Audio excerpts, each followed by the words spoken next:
Estimados estudiantes, habíamos estado hablando de los principios principales de la escuela clásica y nos habíamos quedado en lo que son la doctrina clásica y de la manera en que se clasifica y denomina como liberalismo económico. Este término de liberalismo económico debería ser considerado en un contexto más histórico y podemos entonces hablar de las ideas que son clásicas, algunas ideas un poco liberales en contraste con lo que fue el tiempo feudal, donde los señores feudales tenían el control de las tierras y de todo lo que se producía en ellas. Y luego entonces vinieron las decisiones que fueron muy relacionadas y atadas al mercantilismo. Y dentro de esas decisiones había entonces un espacio para las ocupaciones que se iban a llevar a cabo en ese tipo de economía durante esas fechas. Luego hubo un movimiento de transferencia de tierras de los señores feudales a unos dueños más independientes, hubo un libre comercio, aunque con ciertas restricciones y mucho más allá. Por otro lado, el liberalismo económico es una doctrina que señala que la mejor forma de alcanzar el desarrollo económico y lo que es la eficiencia en la asignación de esos recursos naturales es a través del mercado que es libre sin la intervención del Estado o sin muchas regulaciones o sin demasiadas leyes, sin impuestos que sean excesivos. Por otro lado, tenemos que hay un testimonio del cambio histórico que vamos a llamarlo hoy algo más conservador para alguien que defiende la posición de un liberalismo económico. Hubo unas características más esenciales en todo este pensamiento económico y podemos resumirlas de la siguiente forma. En los próximos capítulos vamos a ver el desarrollo más completo de todas estas nociones económicas. Ahora vamos a hablar de la participación mínima del gobierno, del laissez-faire.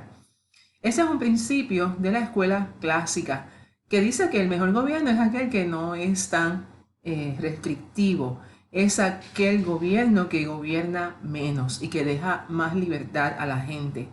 Las fuerzas del mercado, que es libre y competitivo, guiarán lo que es el objetivo de la producción.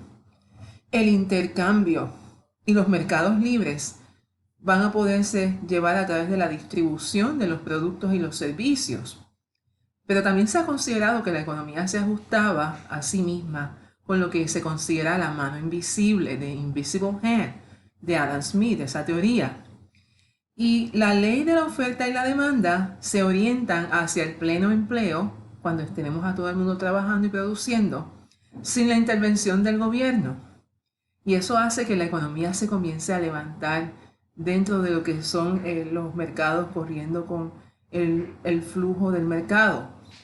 La actividad del gobierno debería limitarse a hacer cumplir derechos de propiedad y a defender los derechos de la propiedad de todo individuo y ciudadano, y también proporcionar lo que sería la defensa nacional a través del ejército y también proporcionar la educación pública, aunque me consta que sobre este particular de la educación pública hay muchas opiniones que son muy diversas.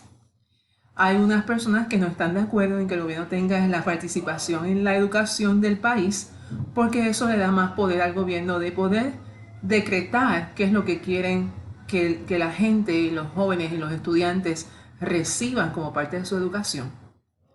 Hay otra facción de las personas que están en una sociedad que dicen que sí es importante que el gobierno tenga acceso al control de la educación, que sería la educación pública. Hay dos facciones completamente en diferentes aspectos parecidas y en otros aspectos muy diferentes que están delineando lo que sería la manera en que se va a educar al país, la manera en que se va a educar a los jóvenes. Unos asumen que el gobierno debería tomar parte, otros asumen que no, que debería estar en manos privadas.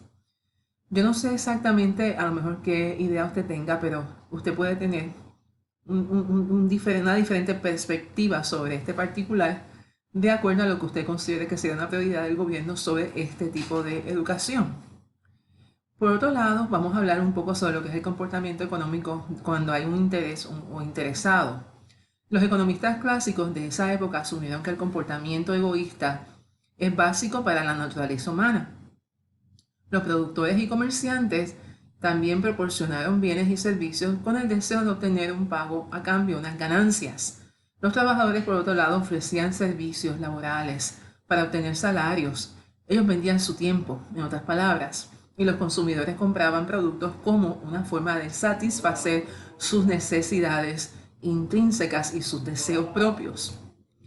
O sea que en verdad hay un cierto momento en que estamos hablando de llenar unas necesidades, ya sea o de trabajo, o de salario, o de vacaciones para los que quieren comprar su tiempo de vacaciones, o de aquellos que quieren recibir un buen producto, un buen servicio, porque desean y necesitan tener eso. Ahora vamos a hablar un poco sobre la armonía de los intereses, porque los intereses de todos se deben armonizar hasta cierto punto. Y va a haber una importante excepción de un economista que estuvo haciendo una gran intervención en la economía, y este es Ricardo, dentro de los clasicistas, enfatizando la armonía natural de los intereses en una economía de mercado. Al perseguir los propios intereses individuales de una persona, sirven a los mejores intereses de la sociedad. Bueno, eso depende también de lo que sea, ¿verdad? Pero, por ejemplo, David Ricardo estuvo en Londres, nació en Londres el 19 de diciembre de 1772 y fallece el 11 de octubre de 1823. Fue un economista inglés de un origen judío sefardita portugués y fue miembro de la corriente del pensamiento clásico, de la escuela clásica o de la economía clásica, y uno de los más influyentes junto a Adam Smith y a Thomas Malthus. Eso es simplemente una pequeña reseña de su vida. Por otro lado, tenemos la importancia de todos los recursos económicos y de las actividades económicas. En la escuela clásica se señalaba que los recursos económicos, como la tierra, el trabajo, el capital y la capacidad del empresario o capacidad empresarial, así como todas las demás actividades económicas como la agricultura, el comercio, la producción e intercambio internacional, todas estas actividades contribuyen a la riqueza, a crear riquezas de una nación. Los mercantilistas, que esa es la escuela anterior, habían dicho que la riqueza se derivaba del comercio. Los fisiócratas, por otro lado, habían visto la tierra y la agricultura como la fuente de toda riqueza. Muy contrastantes las posiciones de estas diferentes escuelas económicas. Vamos a ver entonces las leyes económicas. La escuela clásica, que centra el análisis en teorías económicas explícitas o leyes. Los ejemplos que vamos a hablar incluyen la ley de la ventaja comparativa.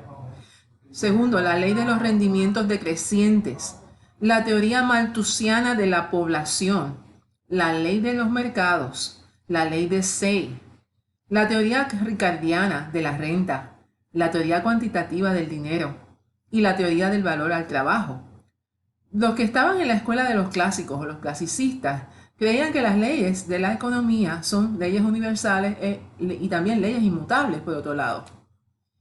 Y la escuela clásica se centraba en el análisis de las teorías económicas explicativas o explícitas de las leyes. Los ejemplos van a incluir lo que es la ley de la ventaja comparativa, la ley de los rendimientos decrecientes, la teoría malthusiana de la población, la ley de los mercados y la ley de Say, como dije anteriormente. Así que vamos a tener un sinnúmero de leyes que también vamos a poder aprender a través de esta escuela clásica. ¿Quién fue Thomas Robert Malthus?